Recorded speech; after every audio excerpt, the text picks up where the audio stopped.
Welcome, everyone. Hello, my name is Angela Sager, and I'm a Senior Court Management Consultant with the National Center for State Courts.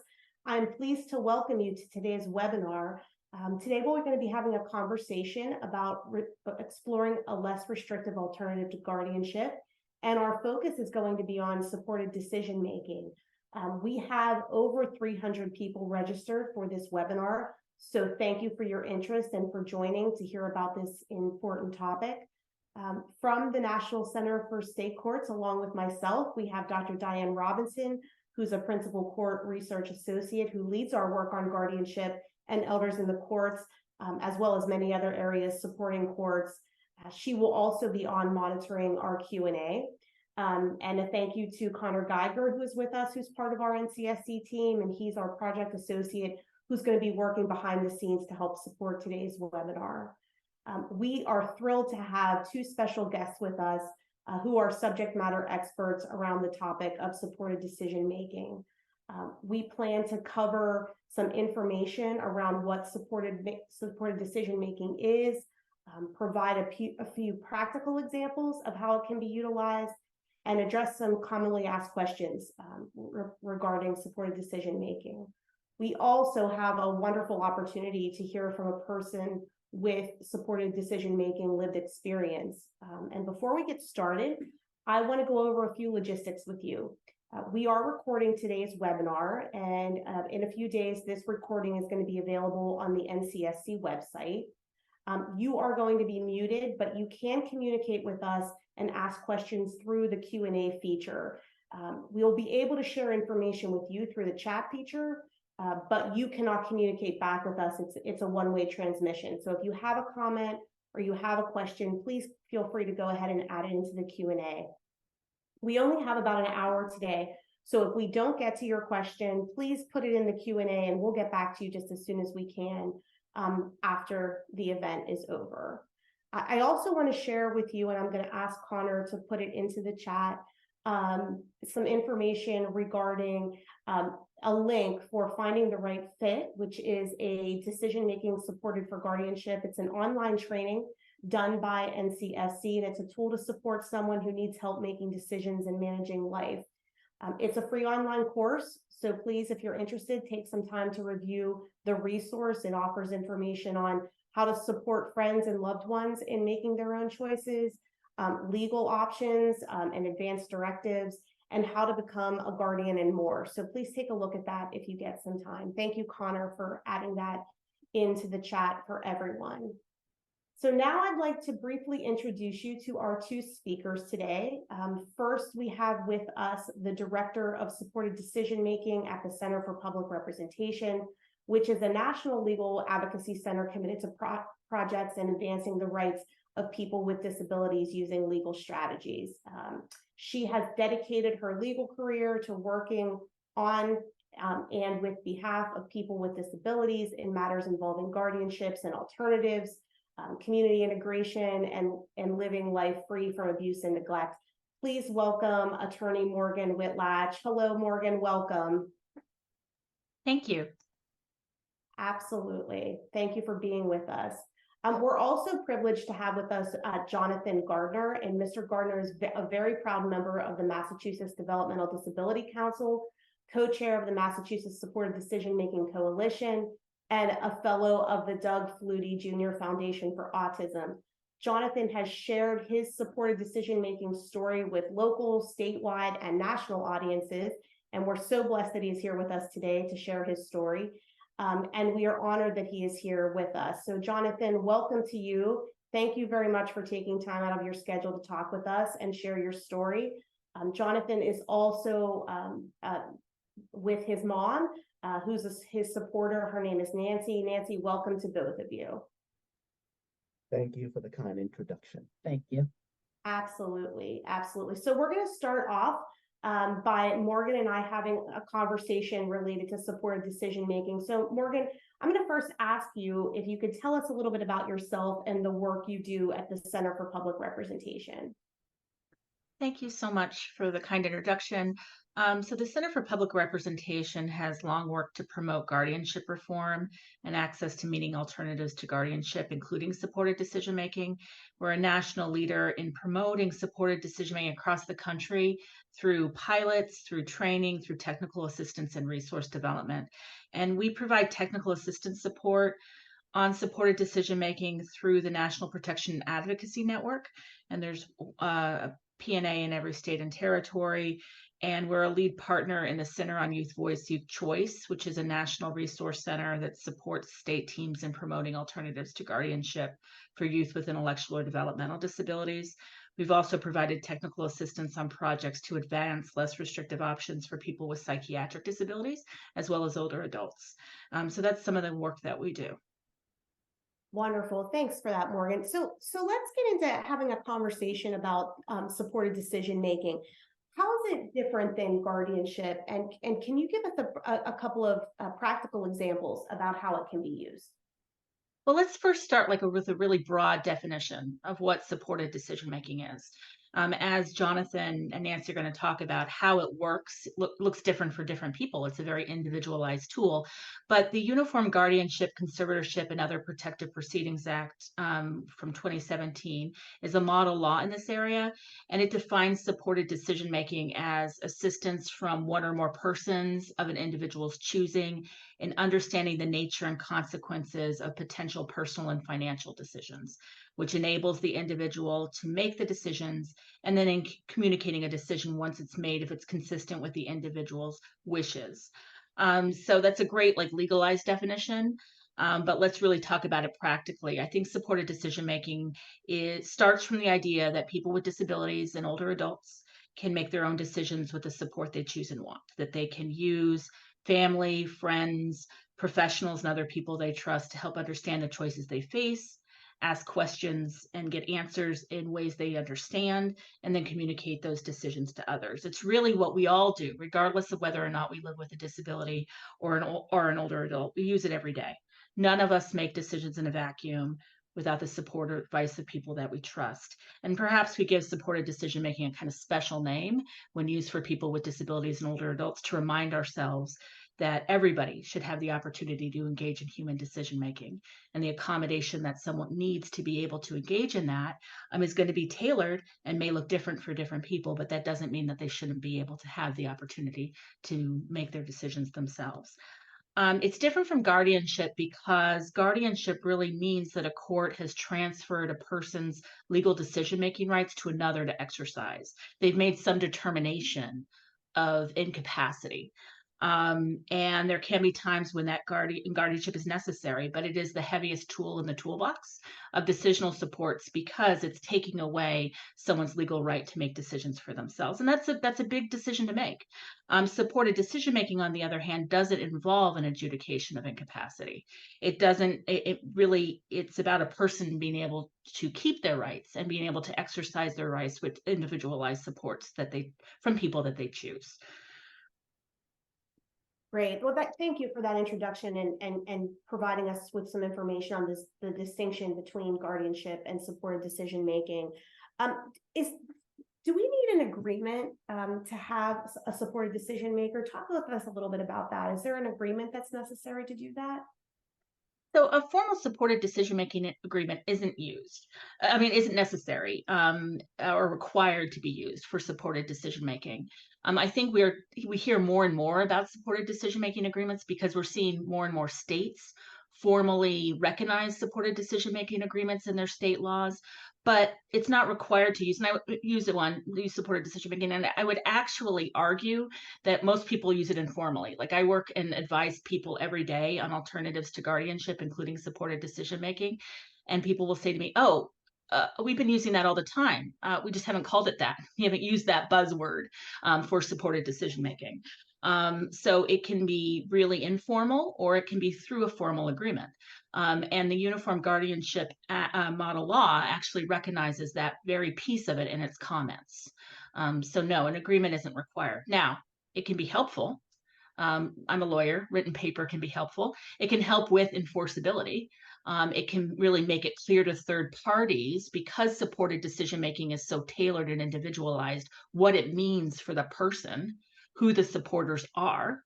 It can include certain kinds of indemnification clauses that say if someone reasonably relies on this agreement in good faith, their liability is limited. That can be very helpful in terms of in promoting enforcement, but it's not required to use supported decision making.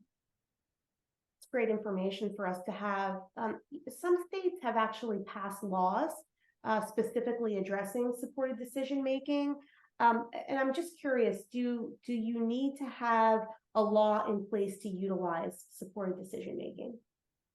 That is a really great question, because I get that one a lot. People will say, "Oh, my state doesn't have a law on supported decision making," and it is true we've seen a growth in the formal recognition of supported decision making. We now have like at least 19 states in DC that refer to supported decision making agreements in their laws, and more states have legislated it in other ways, like those legislation that impacts the court or special education or accommodations in medical contexts. But you don't need a state law change to use supported decision making. I think it helps to think about supported decision making as the Fourth National Guardianship Summit thought of it, which was it can be considered as a reasonable accommodation or modification for a person under existing federal law, like the Americans with Disabilities Act and 504 of the Rehabilitation Act. And if you think about that way, you can see that you don't need to have a special law to enforce supported decision making. You're going to hear from Jonathan and Nancy, who use supported decision making without any change in Massachusetts law to formally recognize it. And I think that's a really good example of how it can practically be used in that kind of context. We are also seeing, when we think about the court system, we're seeing supported decision making make its way into judicial deliberations, orders, and decisions by state courts and guardianship proceedings. We have at least 15 states, as well as DC, that have court orders that terminate or refuse to order guardianship because of supported decision making, and many of them occurred without a change being first made in state law. So I think that's one of the takeaways I want people to be thinking about when they're thinking about supported decision making. Thank you, Morgan. And I know we're going to spend some time now talking to Jonathan, but before we do, we have a couple of references and resources in the chat that we put in there. And I was wondering if you might want to speak to them. We have from the Center for Public Representation some information on supported decision making, and then there's also a practical tool that was developed by the ABA. There are lots of guides out there on how to practically apply supported decision making and think about supported decision making within certain kinds of deliberations. There are some that are within CPR's supported decision making website, which is at supporteddecisions.org, which is in the chat, that talks about within the context of healthcare providers, courts. It talks about thinking about it in terms of financial institutions and promoting supported decision making in that way. The American Bar Association also has a very useful practical tool, it's called, and that's an acronym for how to be kind of considering less restrictive options before resorting to guardianship, and how to be thinking about guardianship within the context of being the heaviest tool in the toolbox. And I think both of those resources are very helpful in thinking about how to translate supported decision making into practice, both within legal practices and court systems, but also practically with healthcare providers and others. Wonderful. Thank you for that.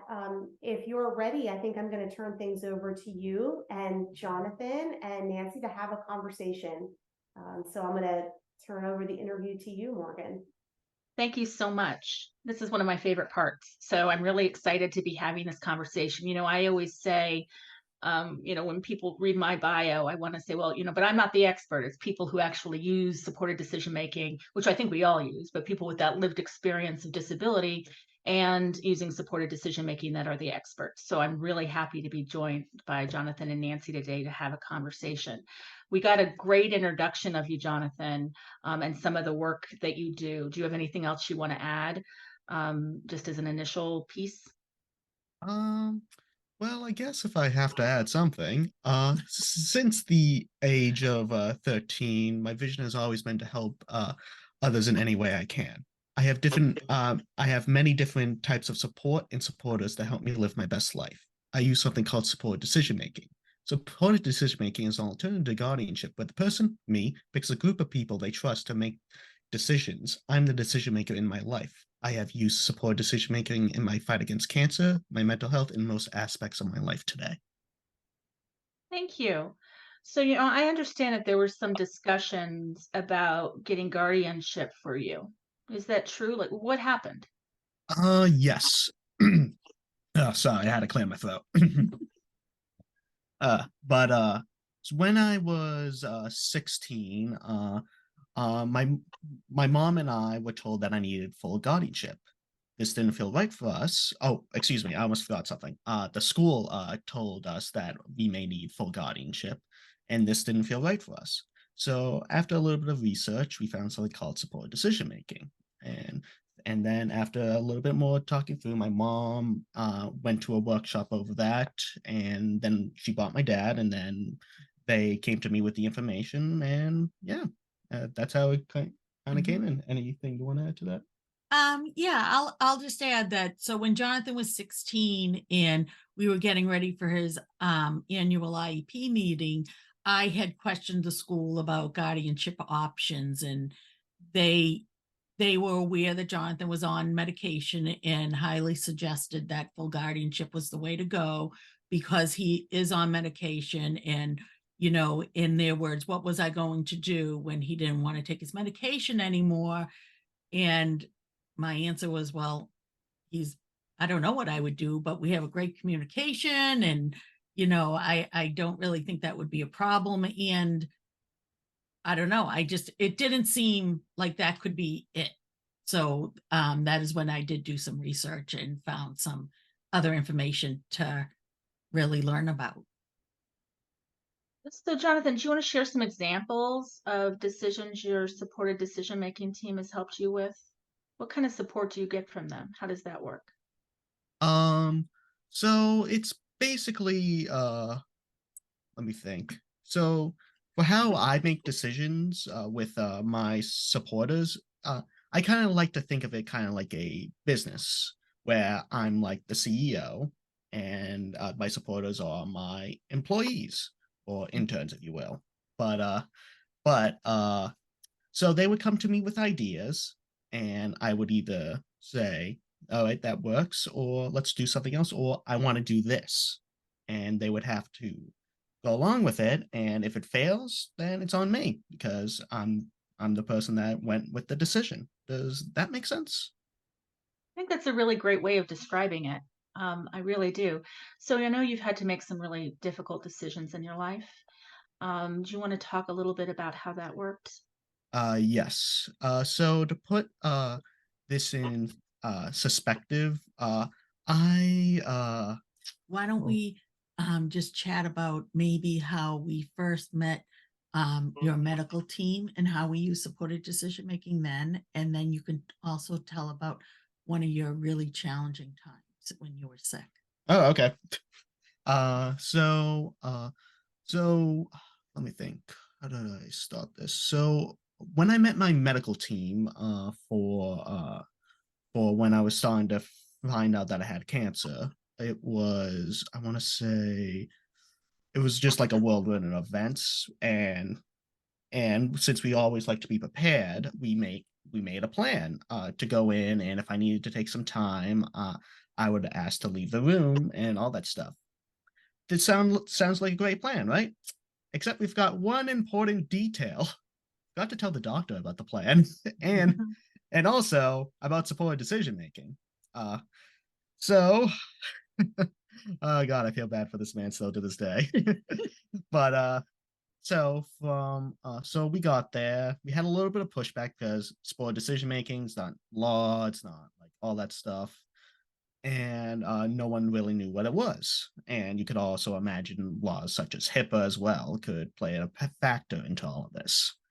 So once we got into the medical room, it was a lot of information for me to process. So I asked to leave, and then the HIPAA thing happened, where basically like, oh wait, you can't leave because HIPAA and all that stuff. And then we had to explain sport decision making and basically say we have a lawyer on speed file, and you had a yellow binder with some stuff in it, if I was correct. Mhm. Eventually, the doctor took a huge leap of faith and decided to go along with it because I need the information and the treatments, as in his words, ASAP. Mhm. So he took a huge leap of faith, and that really helped me on that. Yeah. So when Jonathan first got diagnosed with cancer and we went into the hospital, we did get a lot of pushback um, trying to use supported decision making. It was the height of COVID, and we really had to make sure that we were using the terms, I was his support person over being mom at that time, to make sure that he could have someone with him at all times. That was really challenging at first, but once we made our points, they were very accepting of it. And when we first met his medical doctor, Jonathan's plan, like he said, was to leave the room when he got too much information, and for myself to and my husband to get all the information and break it down for him after. And so having a doctor, buy into that was also challenging, but once we explained everything to them, they were really, really supportive. But and then moving forward, it really helped because Jonathan did, and I'm going to let him talk about it, have he had a lot of challenging times during his cancer treatments, but one in particular where it was just so nice how easy the supportive decision making worked. And I think he says it best when he says it saved his life, because I do firmly believe it did save his life. So why don't you share that? Yeah. And before you do that, I just want to pick apart a little bit about what you talked about, just for the audience, if that's okay. So, Yeah, I of think course. one of the things that can be used practically as a weapon against supported decision making is HIPAA, which is a health privacy law on the federal level. And doctors can say, I can't share information with you because of I have to keep that private. Your son or daughter or child is over 18 and I can't share information with you. And that's pretty easily overcome with a simple HIPAA release form, a simple form to sign that allows the sharing of information with your supporters and overcomes that barrier. The other piece I want to kind of pull out a little bit too is during COVID, you had a little bit of a battle, right? You had a battle in recognizing the right not to have visitors, but supporters, an accommodation for your disability in order to get equal access to healthcare, says the lawyer. I'm making it all lawyerly, but I'm saying, that was a movement during COVID. And there were federal complaints that were filed that said this is a violation of the American with Disabilities Act not to allow people to have in-person supporters. And you were on the ground fighting that very issue. So, it's something that's another way of enforcing supported decision-making arrangements. So please continue your story. I just wanted to point that out for the audience as two important tools that can be used in this context. Very important. They are extremely important, honestly. Like, before I get into it, I'd just like to mention that my doctors have seen supported decision making in action, and they are in full support of this. Mhm. They've seen it perfectly, but now to the story. So I want to put you guys in perspective of how I was feeling at the time, because I believe it's very important. Imagine you just went through 6 months of chemotherapy and 2 weeks of radiation. With the radiation, you're also getting chemotherapy at the exact same time. Your body is feeling horrible and hopeless. That's where I was 6 months into my chemo therapy. I just came home one day from treatments, and I just came up and just cried in this very room, exactly. Uh, and my mom eventually came in to ask what was going on. And I just told her, I don't care what happens to me. I just want it to stop, even if the tumor causes me to die. My mom obviously had to take some time to process all this herself. But when she came back, she didn't come back as my mom. She didn't come back as Nancy Gardner. She came back as my support person. And she said to me, Jonathan, I do not know what the exact answer to this all is, but if you could put your faith in me, I'm going to try everything I can to find out. So from there, I gave my mom the okay to contact my medical team to set up a meeting. I went on for 5 seconds to say, listen, I give her full consent. I just don't want to be a part of this. from there, they came up with a plan for me to look over. And once I looked it over and talked to my supporters about it, I went through with it, and here I am today. Yeah, and if I can just add, so that was a day I don't wish on my worst enemy. Jonathan, it was almost leading up to it. He was feeling worse and worse every single day. He came home that day and he came up in his room and just was done. And he was adamant. He was not going to do this again. He just didn't care. And it made me think when he said all these things to me, I honestly, even though I thought I saw it coming, I don't think you ever prepared for something like that. And it made me think back to when we were first going into his very first appointment, actually, into Boston. And I received a phone call from some of his people that were some of his like program director people and everything. And they had said to me, listen, we're going to help you out. We're going to pull full guardianship papers for you. And I remember thinking to myself, okay, this is not the time nor the place for this conversation. We're driving into Boston right now. And, and they said to me, listen, you need to do this because he's going to come to that point where he doesn't want to do treatment anymore. And what are you going to do? And again, my answer was almost the same as it was for the school. I don't know what I'm going to do, but that's something I would need to discuss with Jonathan. And it's something I don't even want to think of now. So when Jonathan said all these things, I did have to take time because I was a hot mess and I had to go process. And those thoughts came back into my head of those directors saying that to me. And I thought to myself, what would I do? I wouldn't do anything different. I wouldn't. And I said, and now I'm going to go back in and share with Jonathan that we need to find a solution. And I don't have that answer, but his medical team should. And so that was just how it worked. And because there's nothing you could do. And how would you feel if I said to you, too bad, you're going in there? Like, that was actually a perfect lead in because I was thinking about just jumping in. But go right ahead. But to make a little comedy there, but now let me tell you exactly what would have happened if for some bizarre reason I did have guardianship and it was my mom, because, well, we could get into that in a second, but there's three scenarios if I did have guardianship. There are three examples. One, you see the example right here, basically. We probably would have just switched over to supported decision making later on because that's just how we work. We don't like one doesn't control the other, and we just want to support each other. His And voice matters. my voice matters, and that is something that all of our family values our voices, so that way we can speak up when something's wrong. So I truly believe no matter if we did have guardianship or not. If I was your guardian. Sorry, I'm No, coming off that's of okay. I'm coming off a strep or If something. I was your guardian, yes. Yeah. Sorry, I'm coming off of a sickness, so don't mind my bloops. But Go ahead. but if I did have guardianship and it was my mom, everything would have probably been the same, really, when it came to the situation. And we probably would have found out about support decision making and it's probably switched over if we found out about that. Now, let's go with example number 2. If I did have guardianship and my mom forced me into treatments, you see this perfect back and forth you see here? Yeah, that wouldn't exist. That absolutely would not exist. Like, because here's the thing. I have huge trust issues due to some stuff that happened to me in my childhood. And that would have broken my trust because here's the thing. This is one of my most trusted people in the world. And she would have just forced me into treatments, into a place that I didn't feel safe.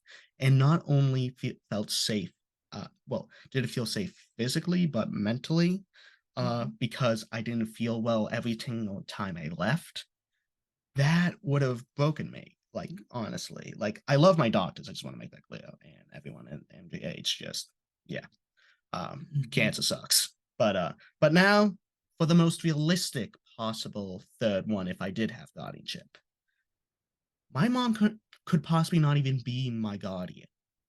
For people that don't know, which I don't know if is there anyone here that potentially doesn't know. Actually, why am I? Go ahead. Yeah, I'm. Hey, May, just go ahead and Yeah, you're yes. good, honey. Sorry, I'm having a blooper moment, You're people. good. But yeah, though.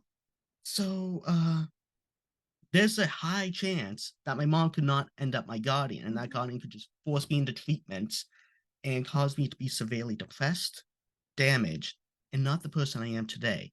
A loving, outgoing, jokey kind of guy that just wants to relax and have fun and make others happy at anything I can do to do that.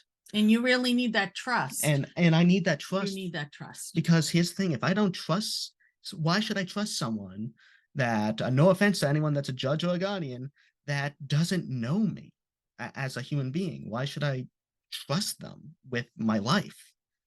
Like, why would I trust them? Why would you trust someone that you don't know with your life?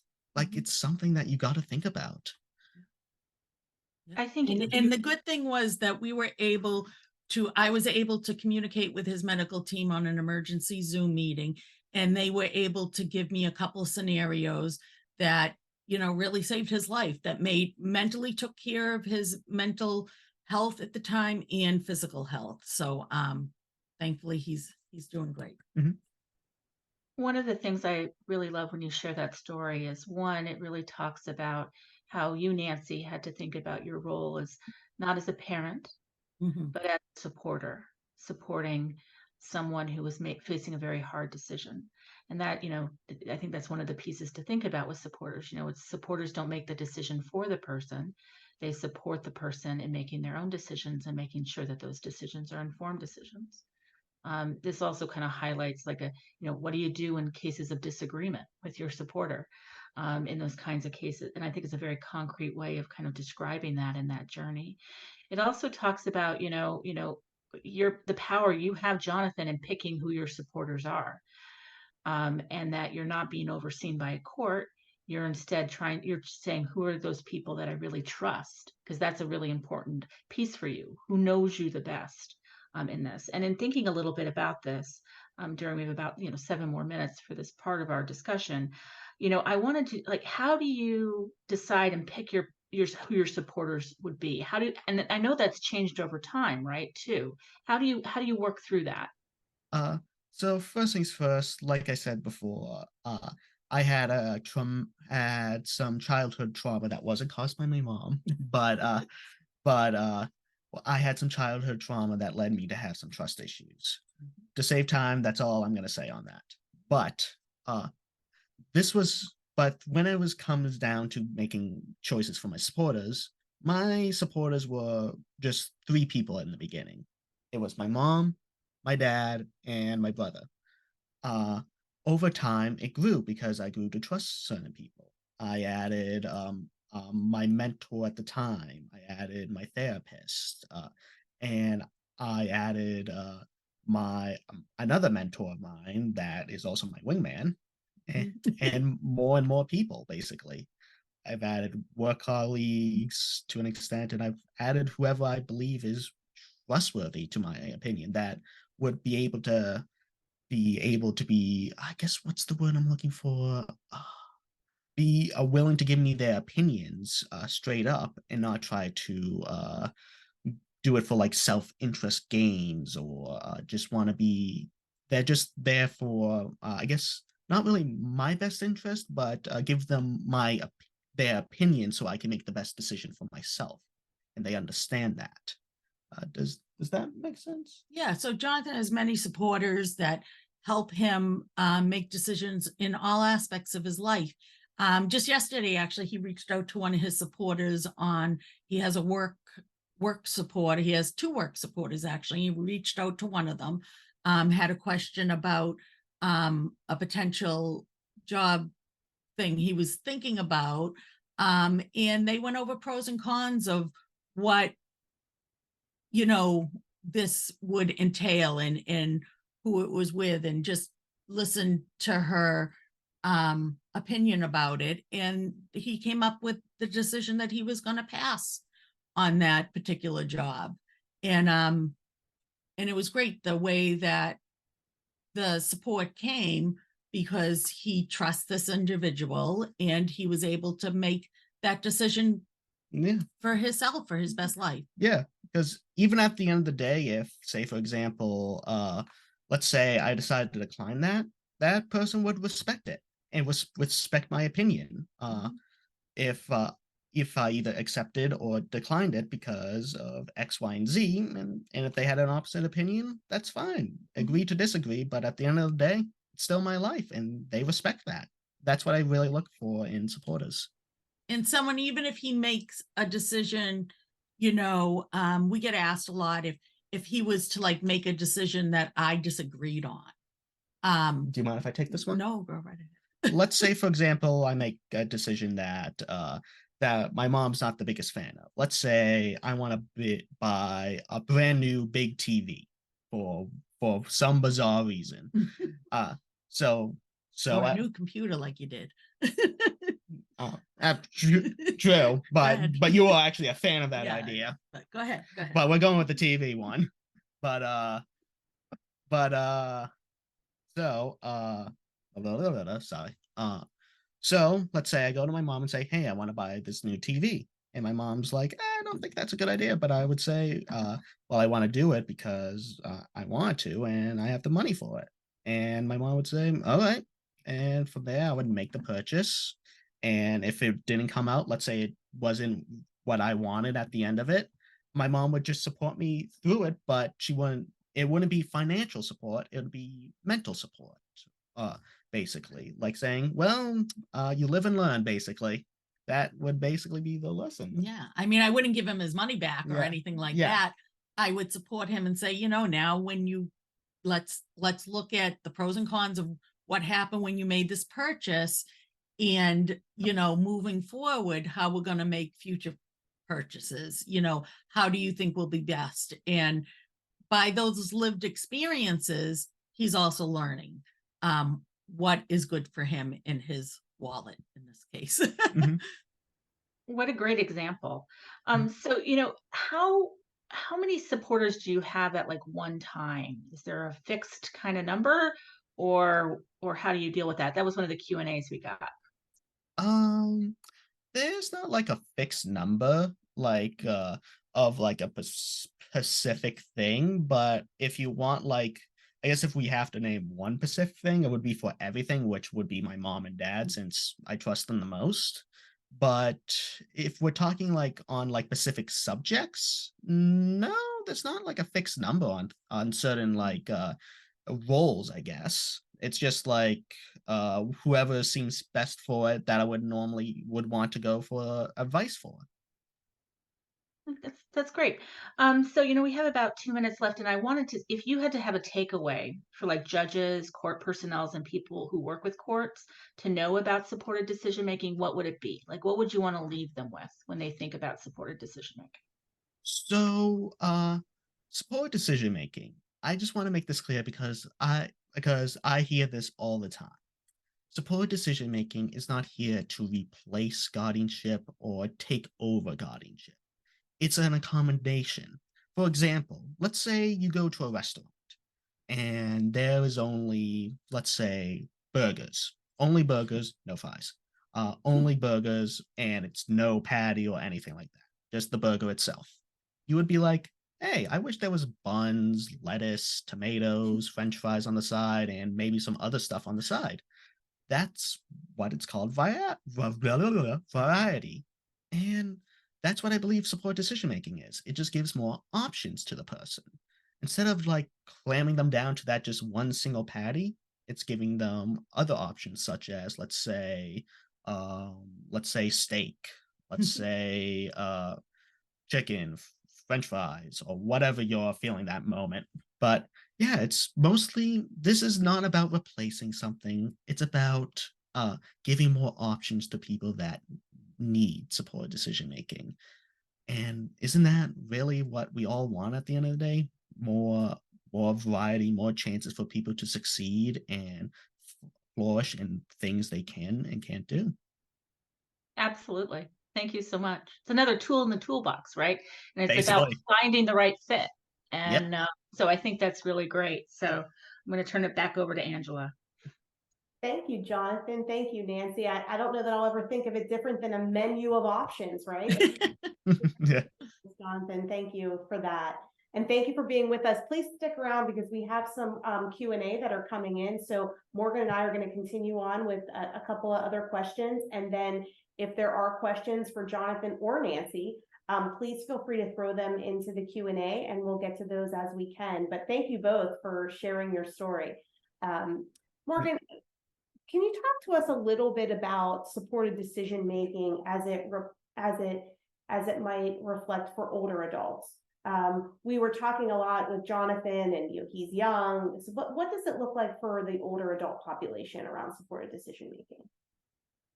I really appreciate that question because I think a common myth about supported decision making that I hear is that only certain people can use it. And that's not accurate at all. You know, a person's ability to use supported decision making isn't about their IQ score, their diagnosis, or their age. And I've supported, people who have been older adults in using supported decision making.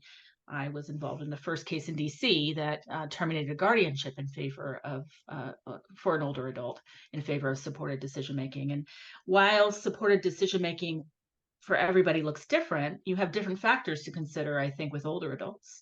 When you're talking about questions about dementia or diminishing capacity, supported decision making becomes another kind of advanced planning tool that you're thinking about and trying to be promoting self-determination in people's lives.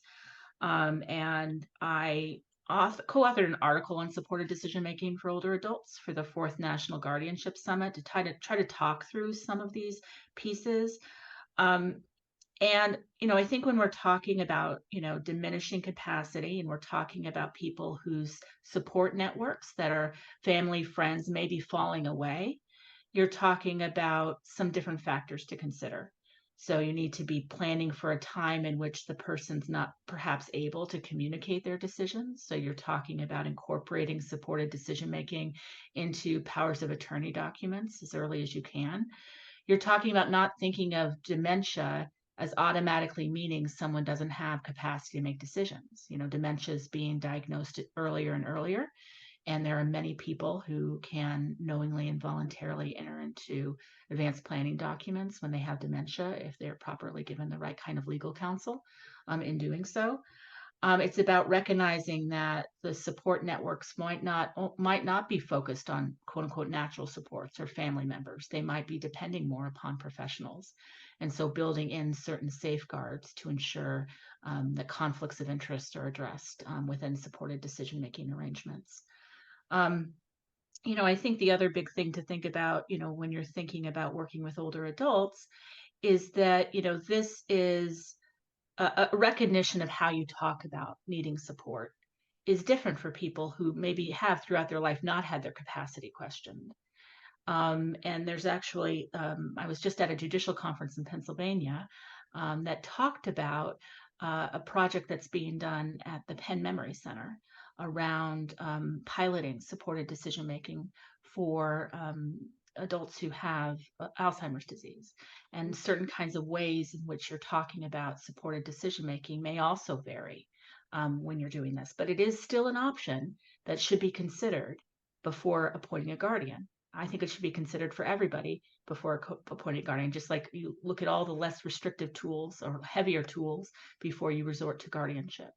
So I really encourage people not to leave older adults behind in what is really a human rights movement.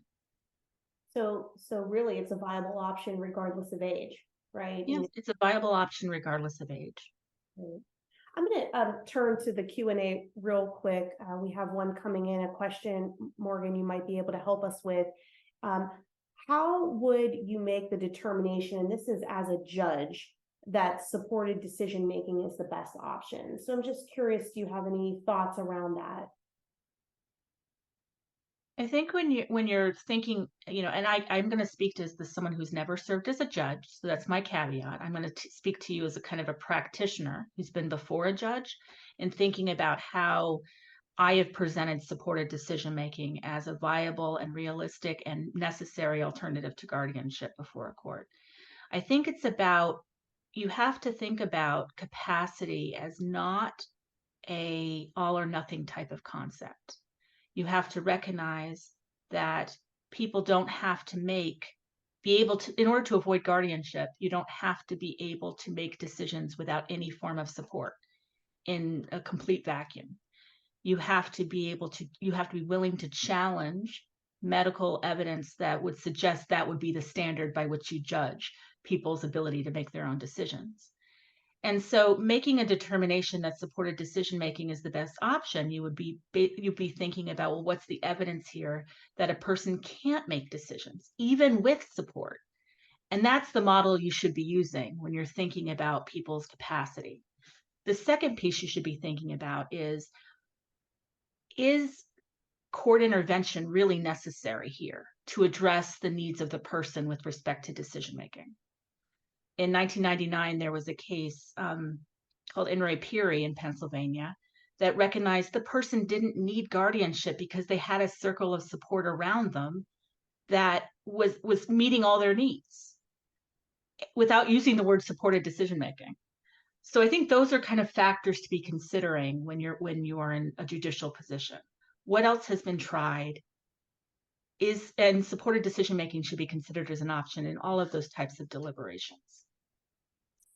That's great. Thank you for providing some information around that. We heard in Jonathan's story about schools, about physicians, and sort of what that looked like, thinking through supported decision making. Can you talk to us a little bit about, financial institutions? And do they respect supported decision making, and share with us maybe some of your experiences related to that? Absolutely. So, I argue financial institutions should respect supported decision making as an accommodation for a patron's disability. They should not make assumptions that people can't exercise their financial rights with support just based upon how they look or their diagnosis or their age, because that's discrimination.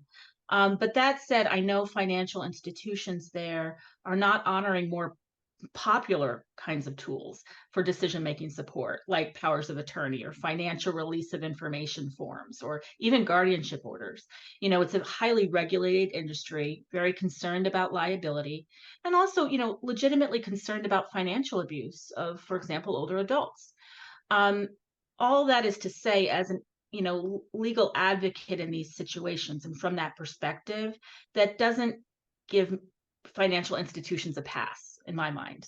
Okay. To say that guardianship is the only way someone can access their own funds or their own financial records as a per se rule is not legal.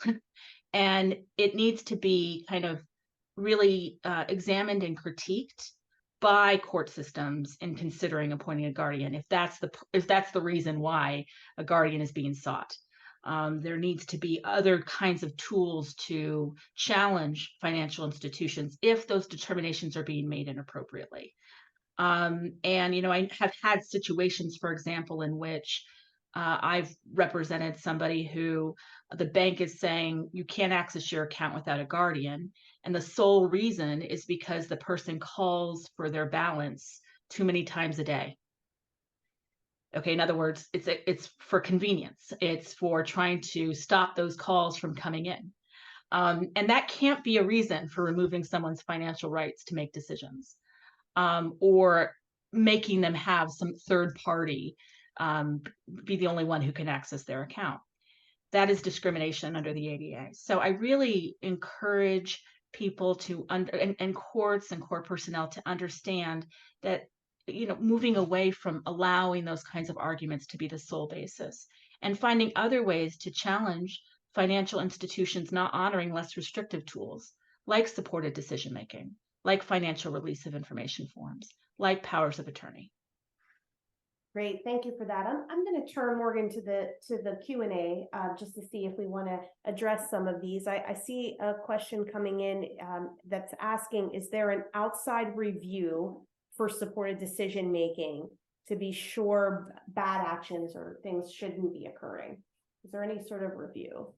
So the first thing I just want to dispel a myth about, there's no studies that have shown people under guardianship are safer.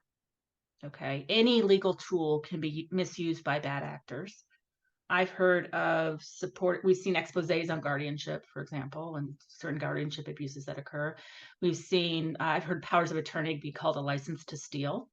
I've heard of representative payee abuse. So any tool can be misused by actors. And it's not, supported decision making isn't uniquely susceptible to that. There have been models of supported decision making that have incorporated within them, for example, out of New York, certain kinds of facilitation for supported decision making arrangements. There was a pilot that was done, for example, and that's ongoing now in New York, that kind of uses that model. So having kind of that facilitation be the safeguard within supported decision making arrangements. But at their core, supported decision making arrangements are extrajudicial, meaning they're not subject to court oversight.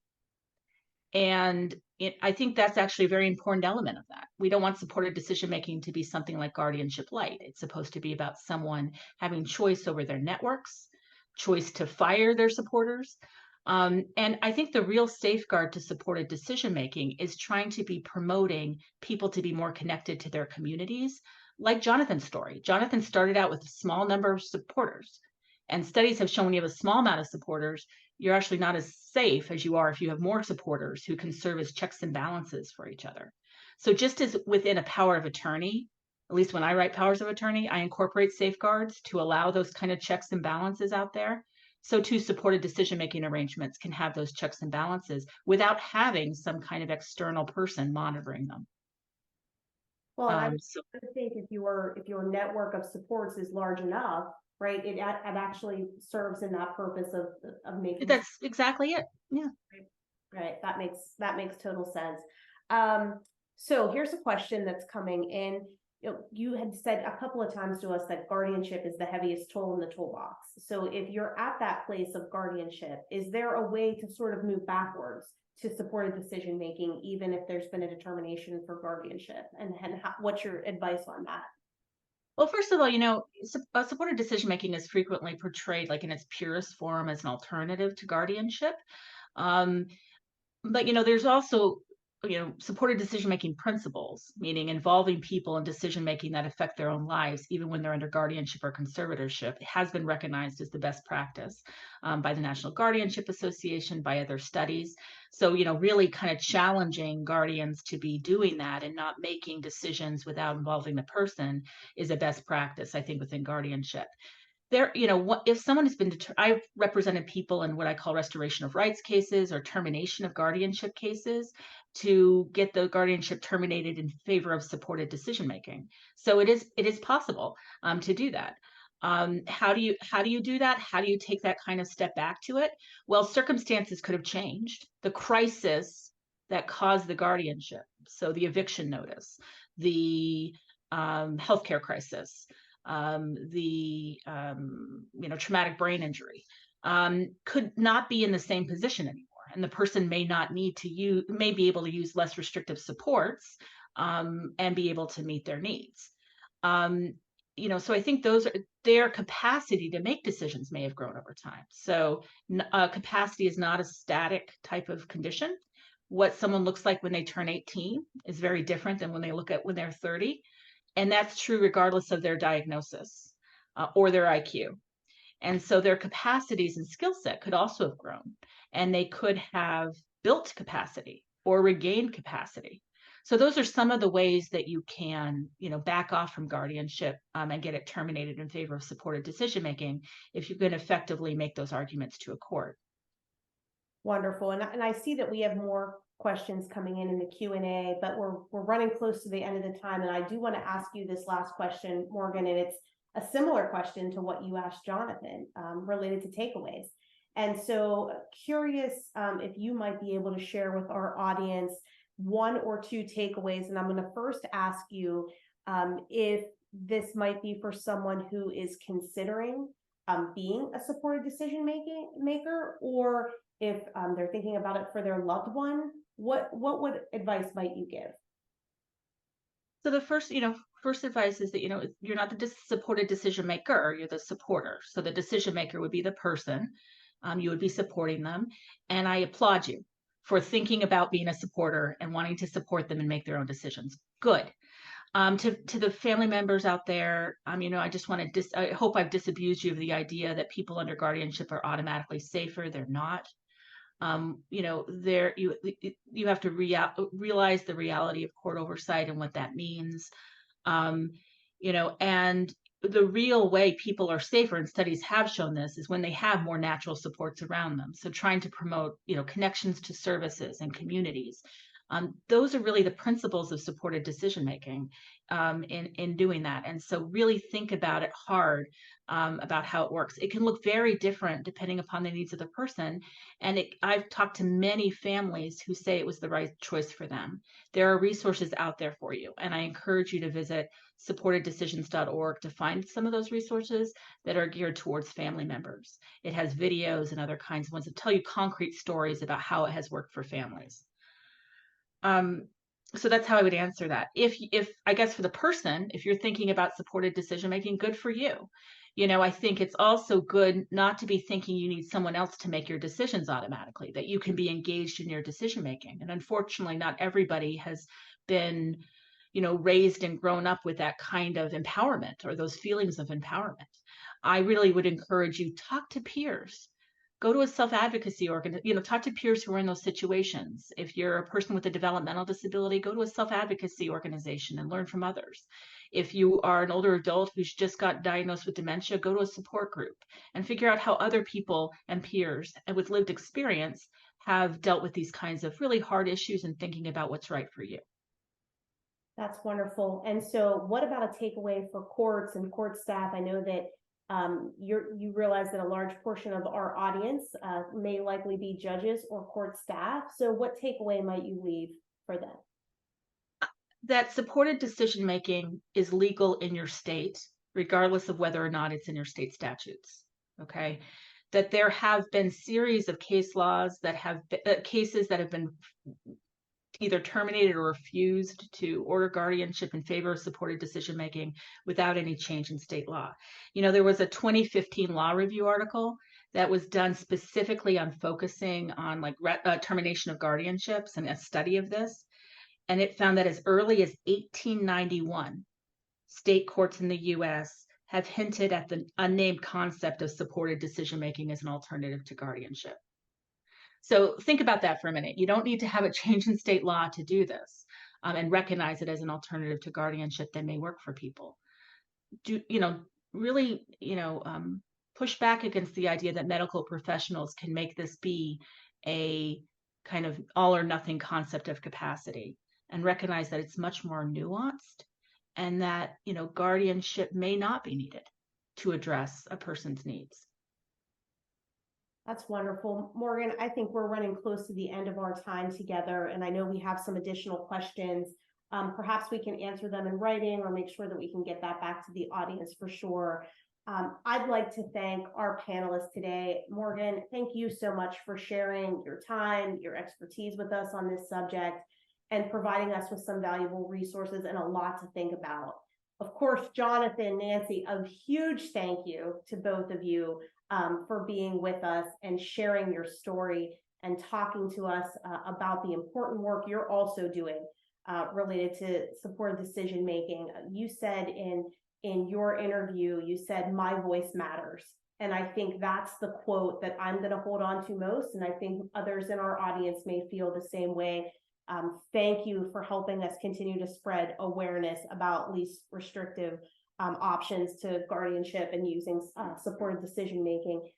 Jonathan, in your bio, you mentioned that since the age of 13, that your vision has always been to help others in any way that you can. And I just want to thank you and tell you that certainly I believe today you have fulfilled that vision. I think so many of us have learned from your interview, and I can't thank you enough for providing your insight and your help today and sharing your story. So again, thank you for being with us. And thank you for having us. Absolutely. Absolutely. And thank you as well, Nancy. Thanks to everyone who joined. Our next webinar is going to be on January the 24th. That's also going to be at noon time. We hope to see you all there, and we'll give you some more information related to that topic as it becomes available. As I mentioned, the session is going to be recorded, and you can find this interview on the NCSC Guardianship website. Morgan, Jonathan, Nancy, thanks again for being with us. Have a great rest of your day, everyone.